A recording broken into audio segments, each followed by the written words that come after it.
السلام علیکم۔ خبر شامل کرتے ہیں کراچی سے۔ ایس ایس پی صاحب ضلع کماری اور ایس ایس پی صاحب ضلع کماری ڈویژن کی ہدایت پر ایس ایچ او جیکسن تھانہ کی دبنگ کارروائی۔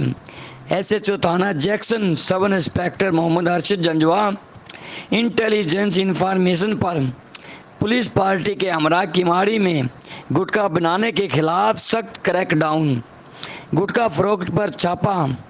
گٹکا بنانے کا سرگناہ ملزم زہیب ولد گلاب حسین گرفتار۔ دوران کارروائی موقع سے 2 کلو گٹکا اور 3 کلو چھالیاں برآمد۔ ملزم کے خلاف مقدمہ الزام نمبر 309/2021 بجرم دفعہ 8/9 گٹکا ماوا ایکٹ درج رجسٹر کیا گیا۔ گٹکا بنانا یا فروخت کرنا قطعی برداشت نہیں، کارروائیاں جاری رکھوں گا۔ S H O Arshad Janjua. Report کرتے ہیں کرائم رپورٹر محمد ارشد قادری اور نیوز کراچی۔ لائک کریں، کمنٹ کریں، شیئر کریں اور بیل آئیکن کو پریس کرنا مت بھولیں۔ دیکھتے رہیے آن نیوز۔